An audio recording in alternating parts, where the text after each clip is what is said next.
Hi, my name is Jim. I'm a narcissist. I have narcissistic personality disorder. I'm making these videos for anybody that's looking to gain information into this disorder.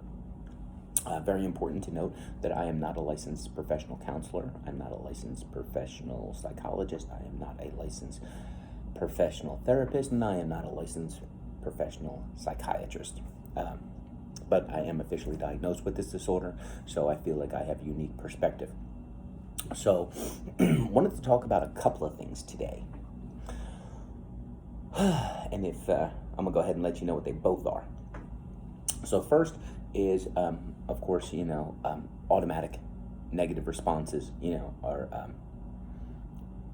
a main symptom of this disorder. But sometimes there's automatic, like really, very similar to like somebody, goes to punch you and you flinch, right? I mean, there's some kind of responses that we just can't control, right?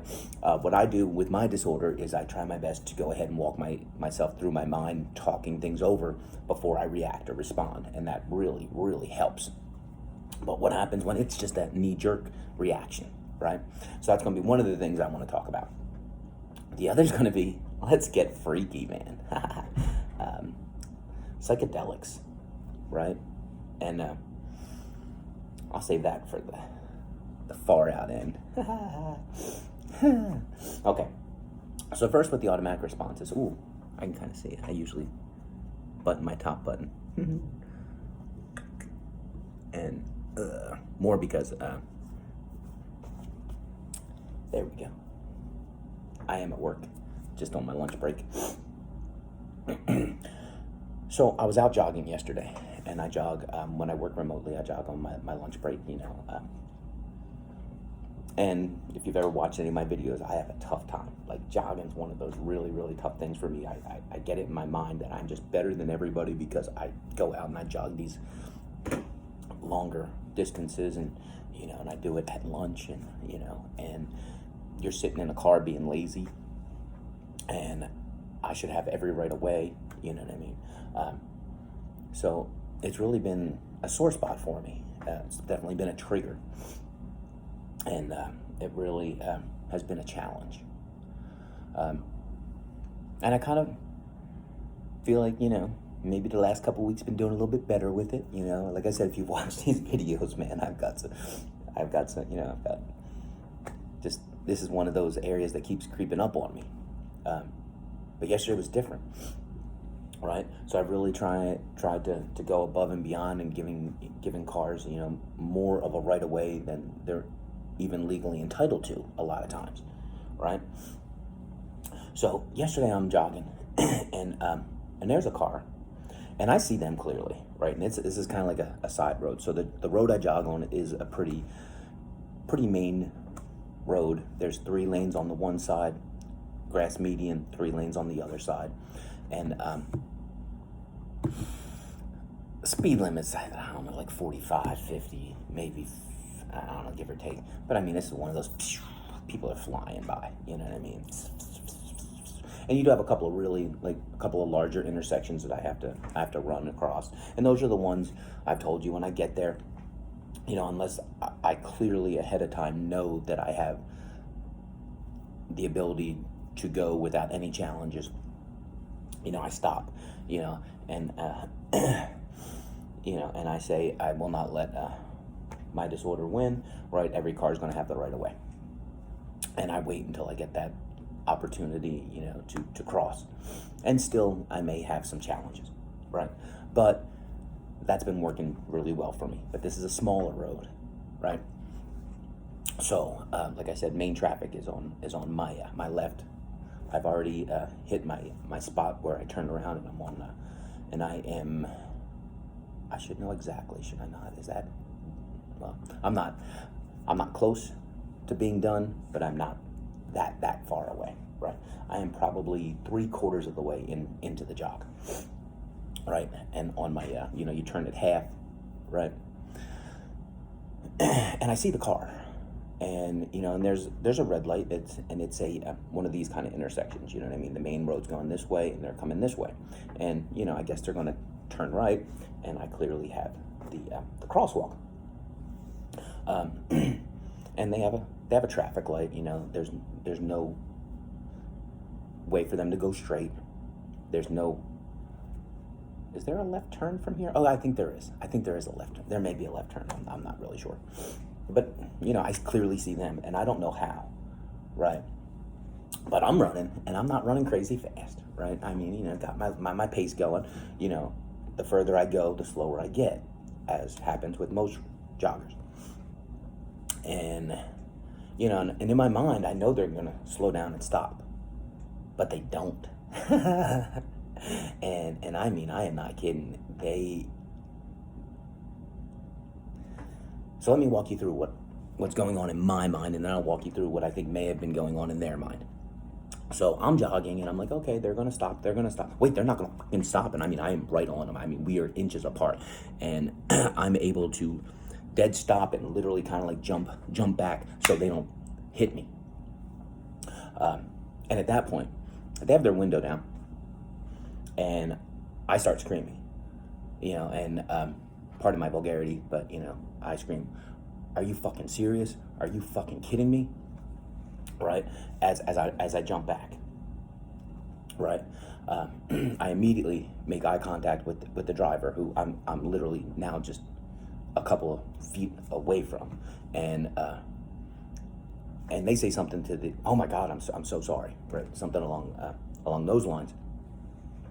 And I go about my business, and I go, you know, around the car. I imagine they looked for cars coming, and just in their mind didn't even acknowledge me in any way, shape, or form. I don't know the hows or whys or whatever, but in their mind they were like, oh, there's no cars coming, I'm going to be able to just make my right turn, and they didn't see me, right? Because there's no way, like I said, because they're not going to be looking at cars coming from the other side, so they're have to be looking to their left for cars. I'm already into the street, you know. There's no reason why they wouldn't be looking at me. And like I said, I can't give you the reason why. I mean, maybe in their mind they just didn't acknowledge me or whatever. But that is not the type of response that I want to allow my disorder to have. That's definitely one of those situations where it's very triggering for me when I'm using vulgarity and I'm verbally abusing someone like that, that I feel like I'm letting my disorder run things again. And it's like somebody going to punch you and you flinch. I mean, it's an automatic impulse. I don't know how I stop that, right? So that's one of the things I'm dealing with and I'm challenged with, right? I'm not sure if this is just something that I need to acknowledge, that there's just some things you can't control an automatic response, right? But like I said, this isn't one of those that I can even stop my mind before I say it. I mean, my mouth's moving before I even realize it, right? So I'm having a bit of a hard time with that, because I don't want to allow this disorder to run anything or control anything, right? I want to control everything. Oh, that sounds weird, right? But I mean, you know, I lived my whole life where I let this disorder control things, and you know, and it cost me every relationship I've ever had. And I know what the path down that road is. And for me, I don't want to allow the disorder to have that control. So, and I mean, it's so few and far between these extreme situations, because like I said, it's an immediate act of fear, right? I mean, you know, like I said, it's surprising that that I was not hit. To the point where there's a couple of parts in the jog where I'm jogging downhill, and there's no way I would have been able to stop in time. There would have been impact. This was more of a flat, and like I said, since it was later in the run, I'd already slowed down. Yeah, this could have been completely different. So that's one of the things I'm dealing with. I'm trying to get a grasp on. I did have a counseling session, and me and my counselor, we talked about that, you know, and that's something, you know, we're looking into for those of you that have this disorder, if you can relate, the bad news is I don't have any answers right now, but it is something that is weighing on my mind. With that being said,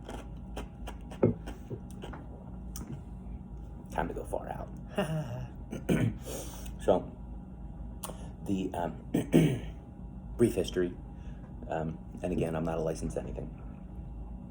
So, the government got caught testing with psychedelics years ago and doing some really, really messed up stuff. So they outlawed a lot of psychedelics.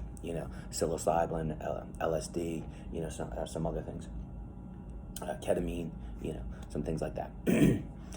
So I was watching a documentary a couple of months ago, and it went over psychedelics and especially their use in therapy. And it was really neat. One of the things they talked about was a study that is that's having a 65% cure rate with post-traumatic stress, which, man, those numbers are staggering. Like that's amazing. That's phenomenal. Basically, what the claim is that there's an area of your mind that these psychedelics open up that you can literally, in hours, do the equivalent of what may take you weeks or months, to do with psychoanalysis and therapy, right? One of the things they're doing now, and you have a couple of states where this has been legalized, even though it's still federally banned, but it's legalized in these states. They do what's called microdosing, right? So basically, you're taking a very small portion of the narcotic, right? So it's just enough to open up that area of mind, but not of your mind, and get some of those kind of benefits, but you're not getting the, whoa, I'm tripping balls, right? Oh, look at that monster eating my mailbox. Like, it's like, hallucinations and stuff like that. So, and I've never done microdosing, right? But I'm going to give you what my opinion of it would be. Maybe something along the lines of, if you didn't know and somebody had slipped you this amount of the narcotic, you might be like, I'm just not feeling myself today. Something feels a little bit off, a little bit weird, but you wouldn't be able to place it, right? That's the level of dosing that we'd be referring to, right? So I'm going to walk you down the fun path. So when I watched this documentary, I brought it up to my counselor, and I was like, hey, we are in one of the states where it is not legalized. And he's like, actually, I do know that there's places in Atlanta where they are doing this. And, I don't know the legalities of it or whatever. And I'm just kind of sitting back, and I'm like, all right, Matt, so I kind of wanted you to be like the ray of rational thought. I wanted to come to you with this idea, this that I'm thinking about, and you to shoot me down and basically tell me why it's a bad idea for me to not do it, right? And now you're actually offering like possibilities, but I mean, some research shows it's really expensive, and out of my price range and stuff like that. So I have a friend, and I was telling them, I was like, yeah, my counselor, I was like, and guess what this dude, he's like, man, we could do this, that, and the other. And guess what my friend says? My friend's like, well, I know someone that actually does that, and they grow their own to be able to microdose and use with their counselor. And I'm like, come on. I'm like, you are just like this counselor, dude. I'm over here trying to get like somebody be like, dude, this is a dumb idea. Stop thinking this and let me explain why. And everybody just keeps giving me like greater and more amazing reasons why I should do it and how I can do it. So I went back to the counselor, and I even said to him, I was like, look, I think if I wanted to, there's a path for me to buy the narcotic and to microdose on my own. Now, would it be unethical if I came in here and I was on the narcotic? And he was like, look, what happens in here is between the two of us. He's like, if that's something that you want to do, I would appreciate if you let me know ahead of time. I would like to plan and anticipate what we would do with that counseling session. You know what I mean? And I'm like, man, every step of the way, nobody is stopping me, right?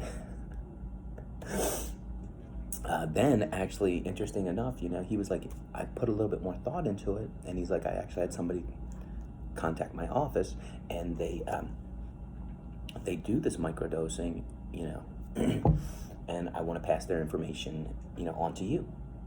So that's something I'm going to look into. So, and they do what's called variations, anywhere from microdosing to hero dosing, which is, again, I can barely tell like a difference kind of at all to I'm at a Grateful Dead concert and my face is melting, but it's in a controlled environment, and and this is someone that does this as a profession. Now, I don't know where the legalities come into all of this, but they're the ones that handle the dosage and all of that, right? The reason I bring all of this up, so I feel I don't want to say I've hit a wall, but I've done so much great, amazing stuff when it comes to my trauma and my survivor guilt that I don't know what else me and my counselor can do from my side, right? There's still more in there that's got to get out, and I don't know how to. I had a video where I went and I confronted the spot where my survivor's guilt started, where my brother was hit by a car, and I was just a few feet away, and there is no ends, ifs, or buts. My mind has got to accept the fact that there's no way anybody can blame me, right? There were eyewitnesses to where the car came from. I stood there, in the same spot that I did, 40-something years ago. And there's no way I could have seen that car coming ahead of time. There's no way I could have warned my brother. There's just no way that I can allow my mind to feel responsible. So I feel like, man, that's kind of, and I do my affirmations. I do my affirmations while I jog, to really try to bang it home, right? One of the things I do is I will talk to myself, in my mind, with my mom telling me, nobody blames you. I don't blame you. This wasn't your fault. This was the driver's fault, right? I do the same thing with my brother. Nobody blames you. I don't blame you, right? This wasn't your fault. This was the driver's fault, and then I speak to myself out loud while I'm jogging, nobody blames me. It was the driver's fault. The driver shouldn't have been driving that day, right? They weren't even legally, they weren't even licensed, right? Not like they had lost their license, but they were under, they weren't legally old enough to drive. And I do so many, what I think are great, amazing things, but it's still not enough. So, something I'm interested in looking at is, because they say that microdosing, and in particular, like psilocybin, if you're not familiar, magic mushrooms, is something that is really beneficial for trauma. Like I said, it opens up an area of your mind, that helps you to release these deep, depressed emotions, associations, feelings. So that's something I'm dealing with. Of course, my counseling session was yesterday. So when my counselor forwards that information to me, I'm gonna be reaching out to this person and, take a look at the options, but it's something that I'm entertaining. And I wanted to bring that up today because if you have this disorder, or you know somebody that has this disorder, this may be something that you want to look into, right? So first of all, I would recommend a couple of things. Definitely do some research on your own about what the benefits and the potential harm is. Second, definitely do some research on your state. Find out whether or not this is something that is legal, right? Even if it is, acknowledge. And again, I'm not a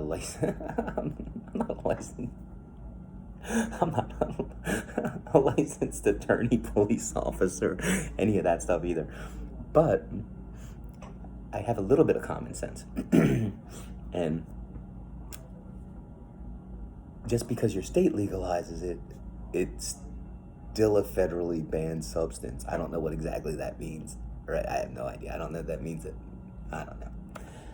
All I know is that means that even if your state legalizes it, I don't know, you can still be charged federally.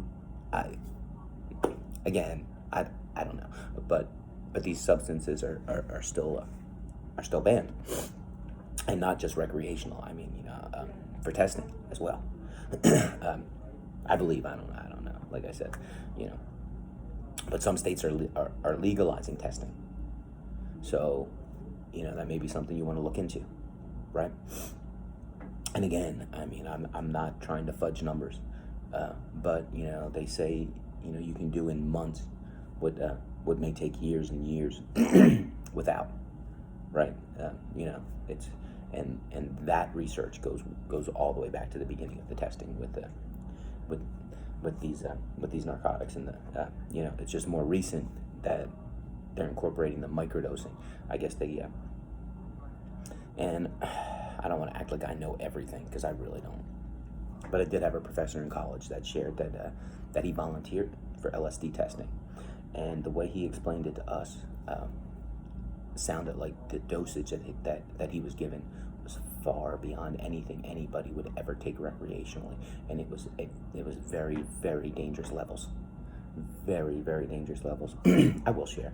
Of course, I was a bit of a druggie, in my youth, early teens all the way, up to late teens.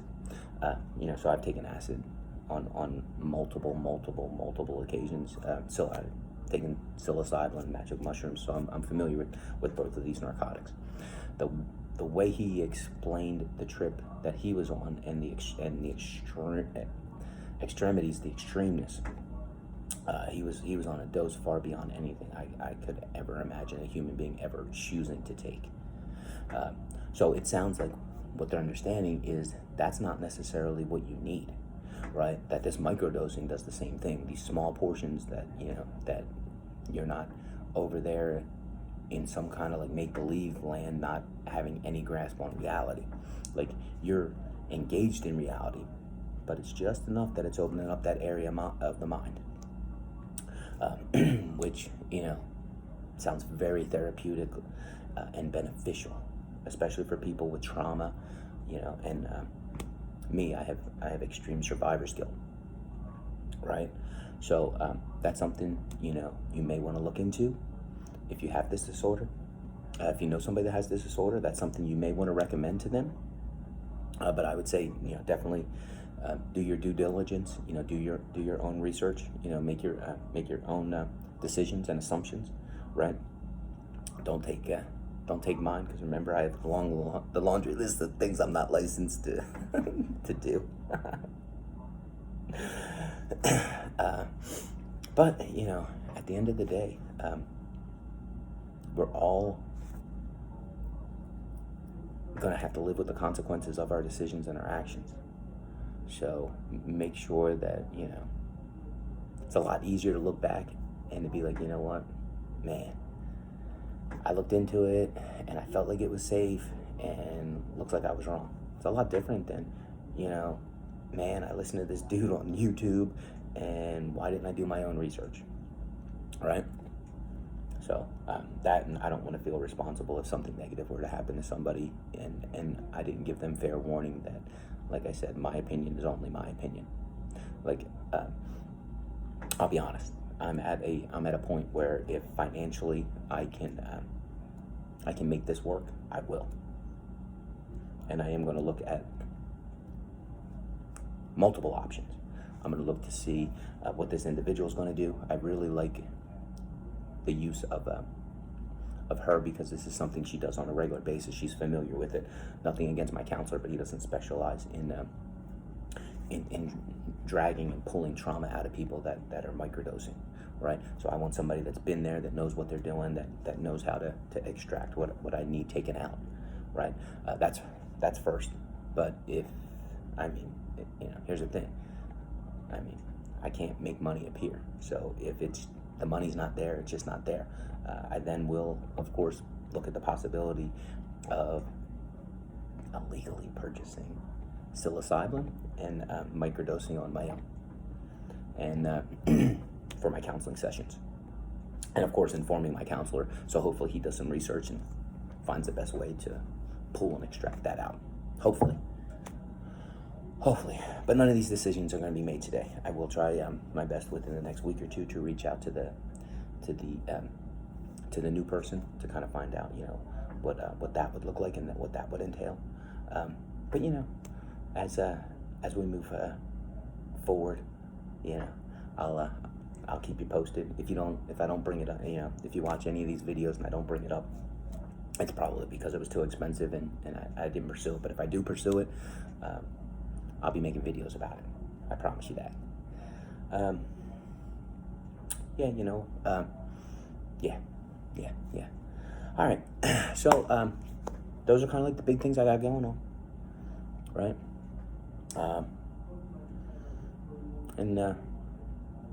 Yeah, that's really interesting and exciting stuff. You know what I mean?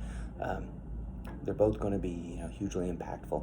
I really hope that at some point there's some kind of like answer or resolution on how I can find out how to stop. You know, because like I said, it's like convincing yourself not to flinch, right? It's been my experience. I mean, you know, there's either you do it, you know, someone goes to swing, you know, they do that fake punch, and either you flinch or you don't, right? I'll share a quick little funny story. So my oldest son played goalie, and I tell you, he was really young, and I did that like that fake punch thing, and I tell you, the kid was like 7 years old, didn't flinch at all, and I was like, oh my God, I was amazed. But then I was like, goalie, right? Because you got to understand. Here's the thing: that puck comes at your head, you can't move your head. You know what I mean? You know, so yeah, you couldn't make this kid flinch. But at a young age, I mean, he was taught, you know, something comes flying at you, you don't move, right? So, but once that's already ingrained, what happens?